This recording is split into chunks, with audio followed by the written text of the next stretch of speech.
Chers collègues de la sous-section ANC Nord-Pas-de-Calais, Monsieur le Président du Conseil mondial de la diaspora togolaise, Messieurs les représentants du Parti social-démocrate allemand, SPD, Mesdames, Messieurs,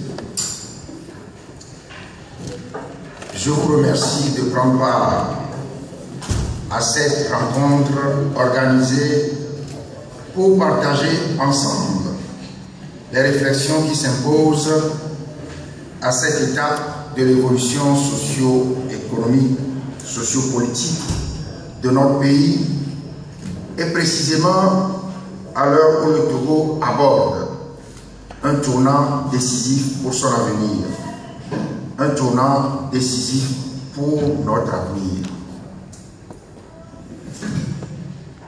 Je suis très sensible à la chaleur de l'accueil que vous me réservez chaque fois que je suis parmi vous. Je sais que par-delà ma personne, c'est la lutte déterminée, résolue, qu'incarne l'opposition togolaise en général et l'ANC en particulier, qui est le véritable objet de cet accueil. Je m'en réjouis et vous en remercie très sincèrement. Je vous apporte enfin le salut militant et fraternel des populations togolaises en lutte pour l'alternance et le changement au Togo. Elles reconnaissent et apprécient les actions remarquables que vous menez pour soutenir notre lutte.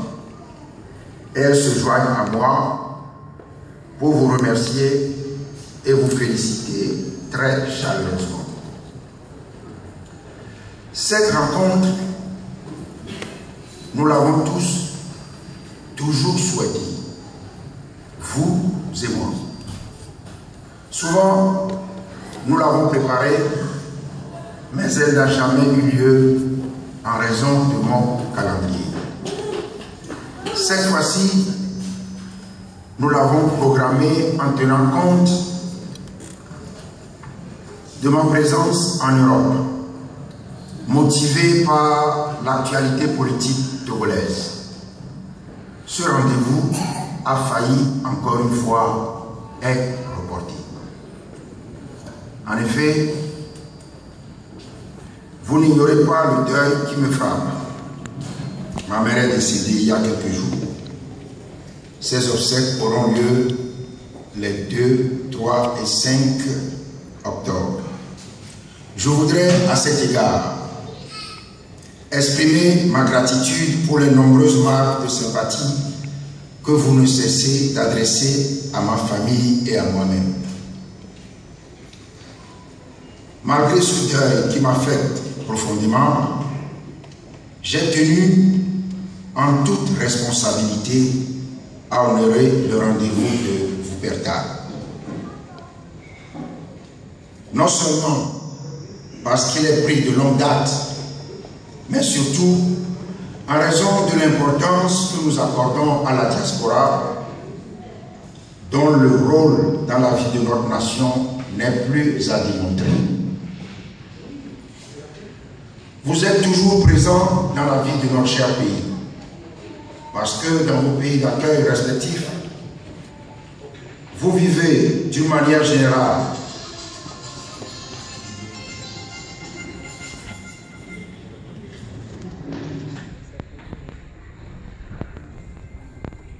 dans un environnement de droit et de liberté. Vous adhérez pleinement à ces valeurs universelles et vous comprenez mieux la volonté manifeste des populations togolaises de voir s'instaurer au Togo la démocratie, l'état de droit, ainsi que les principes de la bonne gouvernance et le respect des droits de l'homme et des libertés publiques. Des 4 coins du monde, vous envoyez à tant de familles et à tant de foyers des contributions multiformes qui soulagent des populations togolaises, confinées dans une misère indescriptible par plus de 50 années de dictature, d'imposture et de pillage de l'économie nationale.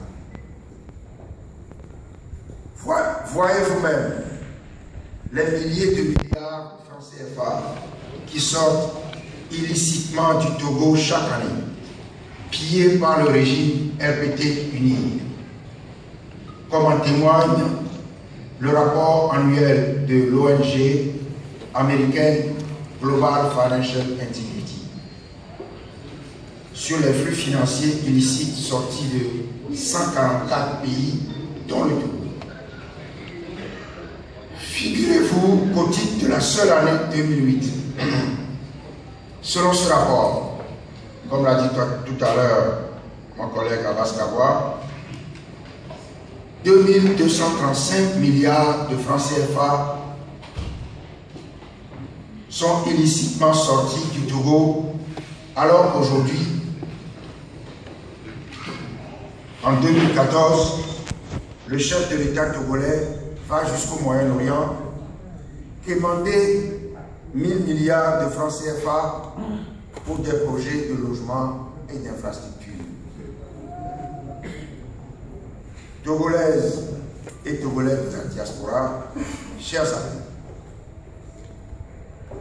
comme vous pouvez le constater, le pays est mis en coupe réglée et le pillage systématique des richesses nationales se poursuit impunément. Selon le rapport de Global Financial Integrity, GFI, ce pillage s'est accentué à partir de 2005 avec l'arrivée au pouvoir du chef de l'État actuel, Faure Gnassingbé, qui,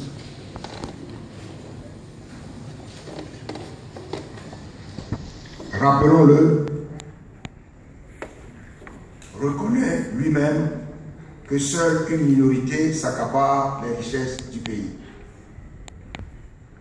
Dans une allocution prononcée le 26 avril 2012, à la veille de la célébration de la fête de l'indépendance. Au plan politique, la situation qui prévaut actuellement dans notre pays est essentiellement caractérisée par le radicalisme obstiné de la coalition RPT Unir UFC au pouvoir, qui refuse d'honorer les engagements pris en ce qui concerne l'adoption et la mise en œuvre consensuelle des réformes politiques nécessaires à l'organisation d'élections libres, équitables, transparentes et démocratiques. Cette situation appelle donc les partis politiques de l'opposition à une stratégie unitaire de combat. C'est le sens des rencontres en cours entre les diverses composantes de l'opposition togolaise. Nous sommes plus que jamais contraints, si nous sommes réellement préoccupés du devenir de notre pays, de faire preuve de dépassement pour apporter le changement. À cet égard, je lance du haut de cette tribune un appel solennel et patriotique à toute la diaspora togolaise, où qu'elle se trouve, afin qu'elle déploie tous les efforts nécessaires et use de son influence pour amener les leaders des partis de l'opposition à prendre la juste mesure des aspirations des populations togolaises et à adhérer à cette stratégie unitaire de combat.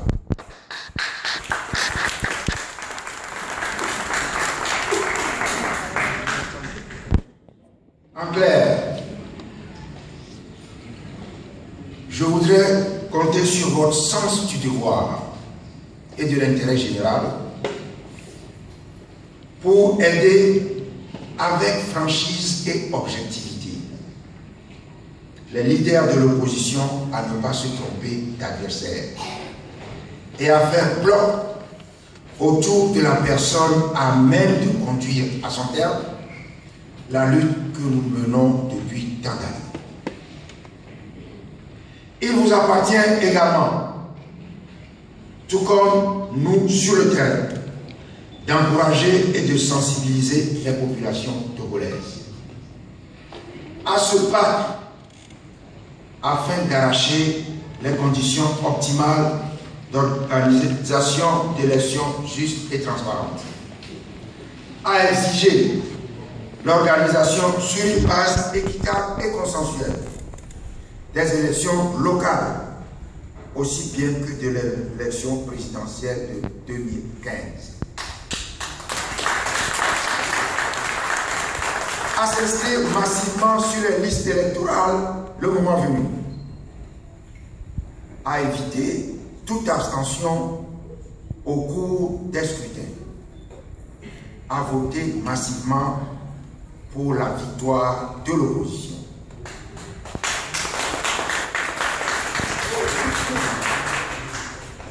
Il vous appartient enfin de faire en sorte que vos pays d'accueil respectifs s'impliquent résolument dans l'adoption et la mise en œuvre des réformes politiques préconisées par l'accord politique global APG, de même que dans le processus électoral au Togo, afin de prévenir dans notre pays la réédition de la fraude et de la violence politique qui permettent au régime RPT unir de se maintenir indûment au pouvoir. Je voudrais ici saluer le travail remarquable de nos 3 fédérations internationales, Afrique, Amérique et Europe-Asie, qui poursuivent l'implantation de nos sections et sous-sections appelées à coordonner localement nos actions et à relayer les préoccupations des populations togolaises auprès des institutions et des autorités parlementaires et gouvernementales. Je saisis l'occasion pour réitérer nos multiples appels à la communauté internationale afin qu'elle use de son audience auprès des autorités togolaises pour les amener à honorer leurs propres engagements en procédant sur une base transparente et consensuelle à toutes les réformes constitutionnelles et institutionnelles et électorales prescrites par l'accord politique global et en organisant sur la même base les élections locales ainsi que l'élection présidentielle de 2015. Je ne saurais terminer mon propos introductif sans appeler une fois encore l'ensemble des populations togolaises à la vigilance et à la mobilisation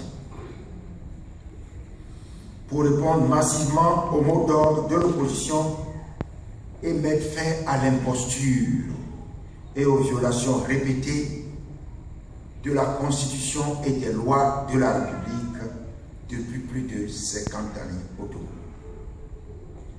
Togolaises et Togolais de la diaspora, chers compatriotes et amis du Togo, j'ai appris à mon arrivée en Allemagne le départ en exil du commandant Olivier Pokor-Ama, à la suite d'une étrange convocation du doyen des juges d'instruction. Je lui exprime ainsi qu'à sa famille toute ma solidarité. Après la récente neutralisation de Pascal Boujoran, incarcéré à Thiélié, c'est aujourd'hui le tour du commandant Olivier Ama. Quand on connaît le calvaire vécu par cet officier supérieur depuis plusieurs années, en raison de ces prises de position que le régime n'accepte pas, du fait de son appartenance à l'ethnie kabylie. On ne peut que comprendre son choix de se soustraire à une nouvelle incarcération. C'est le lieu de dénoncer avec la plus grande fermeté la planification et l'exécution d'une manœuvre de neutralisation et d'élimination d'opposants, notamment de la région du Nord et plus particulièrement Kabylie.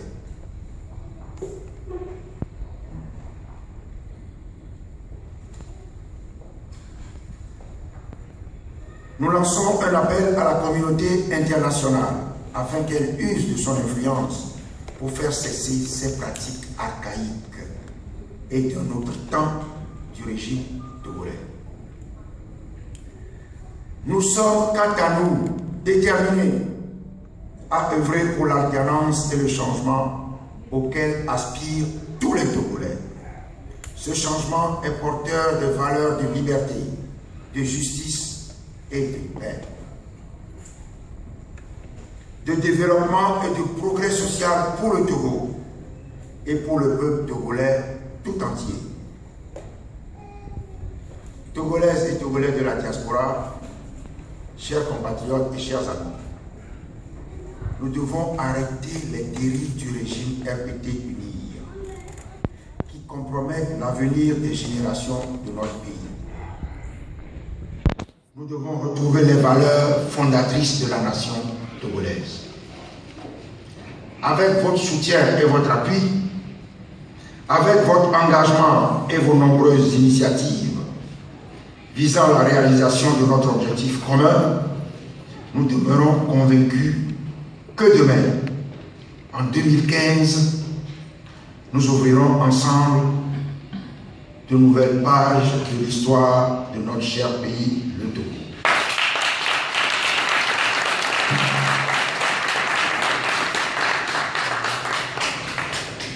Je voudrais vous dire, avant de conclure, que je suis vraiment heureux d'être ici.